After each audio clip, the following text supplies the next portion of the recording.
Assalamualaikum warahmatullahi wabarakatuh teman-teman. Nah, di video kali ini kita akan belajar tentang perbedaan kurikulum 13 dan kurikulum merdeka. Kalian tahu gak sih apa itu kurikulum merdeka dan kurikulum 13? Dan apa aja sih perbedaannya dan isinya tuh seperti apa? Nah, nanti kita simak videonya sama-sama ya.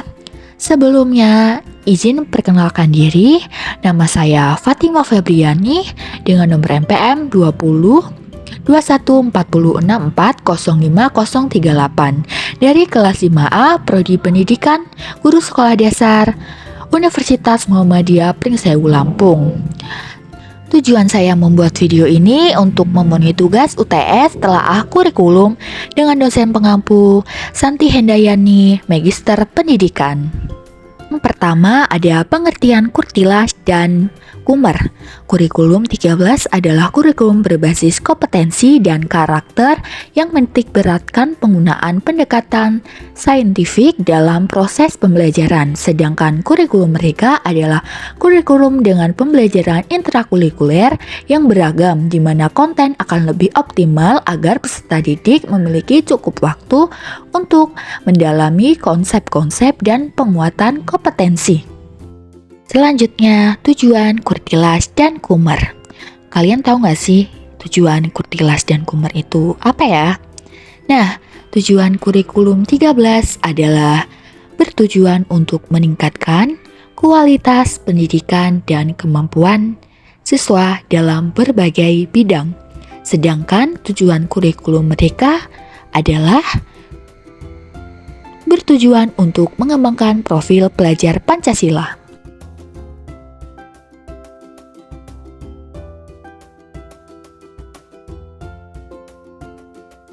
Lalu ada penilaian kurtilas dan kumer. Ada yang tahu nggak sih penilaian kurtilas dan kumer itu apa? Nah, jadi penilaian kurikulum 13 ini menggunakan penilaian akademik yang lebih terstruktur. Lalu penilaian kurikulum merdeka ini menggunakan penilaian non-akademik. Kurikulum 13 ini fokus pada kemampuan akademik siswa. Secara umum pembelajaran kurikulum 13 ini menggunakan pembelajaran yang lebih terstruktur dan sistematis. Sedangkan kurikulum merdeka fokus pada pengembangan karakter dan moral siswa.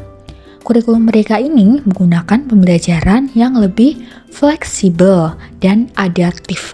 Fase kurikulum 13 yang pertama fase A kelas 1-2, fase dasar, fase B kelas 3-5, fase menengah, fase C kelas 6-12, fase lanjut. Fase kurikulum merdeka fase A usia 5-6, fase B usia 7-10 tahun, fase C usia 14-7 tahun, dan fase D 15-10 tahun. Fase ini juga disebut dengan fase penerapan. Lalu ada kelebihan dan kekurangan kurikulum 13. Yang pertama, kelebihan. Lebih mudah diimplementasikan karena sudah ada buku, teks, modul pembelajaran, dan teknologi yang mendukung. Yang kedua, membutuhkan sumber daya yang lebih sedikit dibanding dengan kurikulum merdeka. Kekurangannya, kurang fokus pada pengembangan karakter dan moral siswa. Yang kedua, cenderung membebani siswa dengan materi pembelajaran yang lebih banyak. Kelebihan dan kekurangan kurikulum merdeka. Kelebihannya lebih fokus pada pengembangan karakter dan moral siswa, serta lebih fleksibel dan adaptif. Yang kedua, mendorong siswa untuk menjadi lebih aktif, kreatif, inovatif, dan mandiri dalam belajar. Kekurangannya masih dalam tahap implementasi, sehingga masih perlu dilakukan evaluasi untuk melihat efektivitasnya. Yang kedua, membutuhkan kesiapan dari guru dan sekolah dalam menerapkannya. Itu saja yang dapat saya sampaikan. Kurang lebihnya saya mohon maaf. Terima kasih. Wassalamualaikum warahmatullahi wabarakatuh.